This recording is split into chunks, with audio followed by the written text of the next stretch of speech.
Você está acompanhando pela TV Unifev o programa Empreender Tecnologias, voltando agora para o segundo tempo, segundo momento desse bate-papo muito agradável com a professora mestra Edilene Regina Semioli. Ela que é mestre em Engenharia de Produção pela Unip, graduada aqui pelo Centro Universitário de Votuporanga, avaliadora do MEC-INEP e também consultora de empresas. Atualmente coordena os nossos cursos de pós-graduação. É uma grande alegria de poder falar sobre a pós-graduação, porque realmente a gente está vendo que as pessoas estão cada vez mais interessadas na progressão profissional e sabem que isso está profundamente atrelado ao nível de conhecimento que ela adquire. Não é a titulação, mas realmente é o nível de conhecimento. Foi a nossa última fala antes do intervalo. Agora, na hora de escolher uma pós-graduação, né, que características essa pós-graduação tem que ter? Que cuidados o candidato deve ter para fazer essa escolha? Sim. A oferta, ela existe, o país todo oferece programas de pós, mas os cuidados específicos, eles são muito importantes. Por quê? Poucas pessoas sabem, mas a pós-graduação, ela é um programa que ele tem intervenções do Ministério da Educação. Sim. Então, assim, existem requisitos legais que determinam como deve ser um programa de pós-graduação. Por exemplo, carga horária mínima. Né? O respeito a esse requisito é fundamental, porque alguns conselhos, quando o indivíduo ele submete aquele diploma num conselho para fins de registro, por exemplo, de atribuições, se não tiver a carga horária mínima que está determinado pelo Ministério da Educação, não há registro. Entendeu? Perde o curso. Perde o curso. Praticamente. Perde o curso. Então, esse cuidado é o principal. O curso obedece os requisitos determinados pela legislação. Eu realmente vou poder informar isso depois no meu currículo, que eu sou especialista em determinada área, porque senão é um dinheiro que eu vou investir, fica um curso que eu não posso atestar, não posso afirmar que eu realmente realizei. Uma segunda informação que é importante avaliar é o corpo docente. Né? O corpo docente ele tem que ter professores titulados, né? Professores da área daquela disciplina que o sujeito vai lecionar. Né? Então, o aluno, o candidato, ele precisa observar isso também. E, por fim, a lisura da instituição que está ofertando o programa. Né? Com certeza. Então, por exemplo, a nossa instituição, a Unifev, ela é altamente conceituada. Um melhor centro universitário da nossa região, ou um dos melhores do estado de São Paulo e do Brasil. 50 anos já de tradição. 50 anos de tradição. Quer dizer, a gente não está aqui brincando, né? E efetivamente a gente sabe o que está fazendo. Então, tudo isso deve ser levado em consideração, né? Sem dúvida. Porque um programa, quando você tem uma chancela, um diploma atestado por uma instituição séria, ele é muito mais valorizado, né? Outra informação, nós temos, além dos programas dos programas de pós que a gente tem da Unifev, a gente ainda tem uma conveniada dentro da nossa instituição, que é da Fundação Getúlio Vargas. Exato. Né? Aqui na região, uma das poucas. No estado de São Paulo, então, a maioria está na capital, várias estão na capital e poucas distribuídas no interior do estado. Então, eles são muito criteriosos na concessão de uma chancela desse convênio. Sem dúvida, né? Sem dúvida. E sempre pensar naquilo, né? Quando a gente paga por alguma coisa, a gente tem que ter clareza do que está levando, né? Ou do que vai levar. Exato. Então, realmente é um momento crítico esse, de muita reflexão na hora de escolher o curso. Agora, muita gente fala que, num período de crise, como que a gente está passando, né? Se deve cortar o investimento em estudo e aprendizagem, ou diminuir, né? Não seria justamente o momento de investir mais? Pois é, claro que é. É justamente nesse momento que se investe para se ganhar know-how, informação em outras áreas, abrir a possibilidade de novos trabalhos, né? Muitas pessoas falam, ah, nossa, minha área está ruim. Tá. Então, analisa, de novo, aquela questão estratégica. Analisa, na crise se criam diversas novas oportunidades. É verdade. Né? Os japoneses falam muito bem sobre isso, porque para se escrever a palavra crise em ideogramas, eles usam duas simbologias. A primeira significa mudança e a segunda significa oportunidade. Então, Exato. é a oportunidade de mudar. E eles entendem isso, então, muito bem. A gente também deveria observar isso, já que o momento está não nos favorecendo, o que é que a gente pode fazer? Onde que eu posso atuar? Se especializa naquilo. Abra novas oportunidades para você. Porque a gente vive em zona de conforto, né, Ramon? Nossa, tá ruim, tá ruim, tá ruim, e não se mexe. É igual a historinha do sapo, né, daquela história do sapo fervido. Para quem não conhece, vou contar, porque agora eu já comecei, né? Diz que tinham 2 sapos. O primeiro, os cientistas pegaram e colocaram numa água temperatura ambiente e deixaram o sapinho ali dentro. Colocaram fogo, a água começou a esquentar e ele não se mexia. A água esquentar e não se mexia. Fim das contas, a água ferveu e ele morreu queimadinho ali, porque foi se acomodando àquela temperatura. Aí eles acharam que aquilo era natural, tiraram o sapinho de lá e colocaram um vivo. Na hora que ele bateu naquela água fervendo, ele saiu. Exato. Ou seja, quando nós vimos um ambiente ruim, a gente não vai. Só que se a gente está dentro daquela água tranquila, a coisa vai mudando, a gente vai se acomodando. Isso é péssimo, né? Exato, E é o que realmente acontece muitas vezes.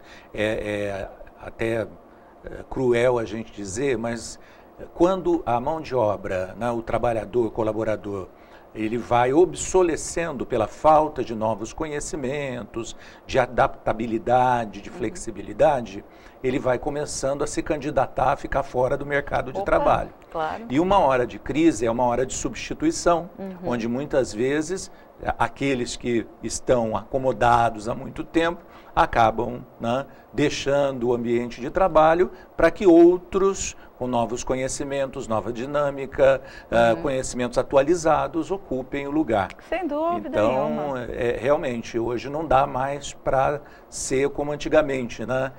Consegui o diploma, então eu coloco embaixo do braço, já sou profissional e acabou, né? Agora o resto da vida. Não, hoje em dia a gente tem que estar constantemente se atualizando. Eu imagino que o sujeito terminou a graduação, se ele não se especializa, é como se você estivesse numa escada rolante, né? Só que ela não está parada, ela está descendo. Então, se você não vai progredindo, você não vai sair do lugar, você vai ser substituído, sem dúvida nenhuma. Exatamente. Bom, um outro tema aqui. Quais cursos estão sendo oferecidos nesse momento pela Unifev a nível de pós-graduação? Nós temos vários cursos, vários programas. Atualmente, a nossa pós-graduação, ela tem um convênio com a Fundação Getúlio Vargas, como eu falei, nós somos conveniados.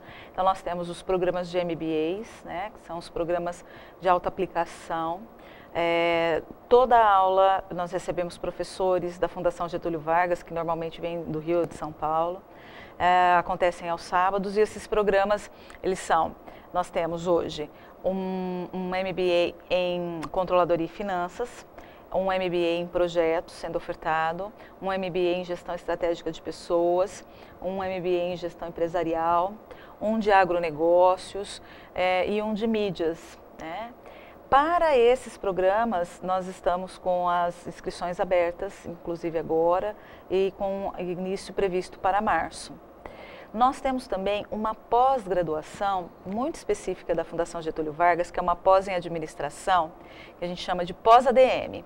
Ela é um modelo bem legal, bem dinâmico, é uma pós para recém-formados, assim, é uma área de gestão, aplicação em gestão, e acontece com dois professores simultâneos, um na conveniada na sede, que é o professor da Getúlio Vargas, que fala por meio da internet, né, um vídeo, ele interage com os alunos, e o professor da sala, que aplica os exercícios e dá atividades e exemplos da nossa região, né, que eles usam o termo localidade, né, não é nem localidade, é um termo global com local. E é muito dinâmico e bem interessante. E temos os nossos programas de pós. Aí a gente tem vários, né? Eu até trouxe aqui uma colinha. Mas nós temos na área de engenharias, um de engenharia de segurança do trabalho, como eu comentei e exemplifiquei agora há pouco, que dá atribuições, o CREA, ele agrega atribuições para aquele aluno que cursar. Temos um de estruturas que em breve deve ser ofertado para abril, muito provavelmente.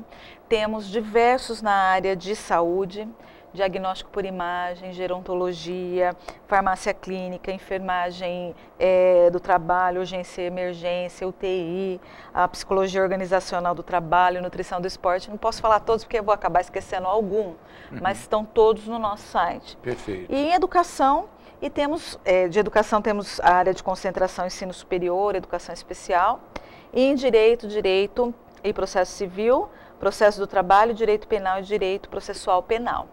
Então, estão todos disponíveis com as matrículas abertas, inclusive, estão abertas, e a gente com previsão de início para o ano de 2017, o mês de março, logo após o carnaval. Muito bom. Agora, o que você fala a respeito de escolher e cursar uma pós-graduação à distância, EAD, como é o caso da GV, a parceria nossa com a GV? Nós temos os programas, esses que eu falei no início, eles são programas presenciais, mas que também têm oferta à distância, né? A educação à distância é uma ferramenta muito interessante, né? Existem muitas divergências, né? Porque cada um tem um ponto de vista. O que eu acho da educação à distância é que ela exige muita dedicação, né? E disciplina. E disciplina. Então, você fala, é legal porque eu faço o meu horário. De fato, de novo, você precisa se avaliar, entender qual é o seu comportamento, se você tem perfil para cursar um programa à distância. Porque o que ele vai exigir de você? Aquela disciplina de entrar nos horários certos, fazer a leitura regular dos materiais. Você não vai ter um professor que vai te explicar, né? Até tem as colocações dos professores e tal, mas exige uma leitura, uma dedicação maior de leitura, exige uma dedicação maior de acompanhamento dos exercícios, Então você se avalia, tem essa disciplina? Existem bons programas para quem tem esse perfil, sim. Então eu gosto, acho muito interessante. Legal, muito bom. Os programas de pós, em geral, assim, o profissional que procurar um programa de pós na área de saúde ou na área de direito, educação, enfim, ele tem uma sobrevida profissional com essa titulação e esse conhecimento? Quantos anos, por exemplo, isso pode ajudar na longevidade profissional dele? Olha, eu acho assim, o indivíduo que faz um programa desse, ele cursa uma especialização, eu não diria que ele tem uma sobrevida, eu diria que ele tem uma manutenção, né, no mercado de trabalho. Porque você se mantém, pelo menos você consegue garantir o seu espaço ali. É importante que ele não pare, porque se eu faço hoje uma especialização, principalmente em áreas que rapidamente o conhecimento fica obsoleto, que isso acontece em diversas áreas. Sem dúvida. Nós falamos aqui de diagnóstico por imagem, por exemplo. A tecnologia nessa área, gente, é uma loucura, não é? Então eu faço hoje, daqui 10 anos certamente tem uma série de inovações. Então é importante que ele sempre recicle aquele conhecimento. O programa ele vai te dar uma garantia de uma colocação melhor no mercado, mas isso não significa que ele por si só vai te bastar.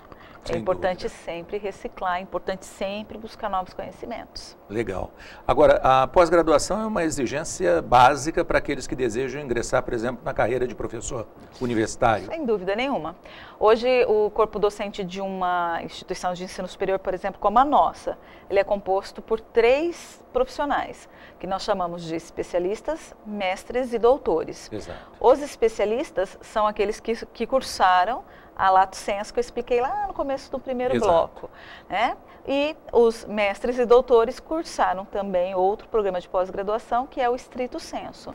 Existe uma separação de carga, porque uma instituição não pode ter só especialistas, como ela também nem sempre pode ter só doutores, porque os especialistas, eles estão muito integrados ao mercado de trabalho, eles dão uma dinâmica muito interessante em sala de aula. Então, o curso, ele tem que ter essa heterogeneidade, ser heterogêneo, né? Ele precisa ser heterogêneo, porque nesse momento, um traz a aplicação do mercado, o outro traz a área da pesquisa, ou seja, o ensino superior ele é composto por essas 3 características de professores. E pergunta que não quer calar, porque em todos os lugares que eu vou, sempre o pessoal pergunta, né? A Unifev pensa em ofertar um dia mestrado profissionalizante? Pois é, você sabe que acho que foi a primeira pergunta que me fizeram quando eu assumi o programa de pós. Isso é um desejo antigo da Unifev, né? Há muito tempo se fala disso. A característica da nossa instituição, ela não requer um programa de mestrado e doutorado, né? Mas é óbvio que ele sempre vai trazer um benefício maior, porque traz uma concentração de pessoas pesquisando, buscando conhecimento, apresentando informações novas. Eu acho que qualquer instituição de ensino superior deseja ter um programa de estrito senso, né? Deve ter telespectador hoje dizendo assim, eu ainda vou fazer mestrado na Unifev. Amém! Então, muito obrigado por você que nos acompanhou, obrigado, Giliane, pela presença também. O programa Empreender Tecnologias termina aqui. Na próxima semana a gente se encontra nesse mesmo horário e nesse mesmo canal. O 53.1, nosso canal digital, e o 55, nosso canal analógico. Um abraço, uma boa semana para você. Tchau!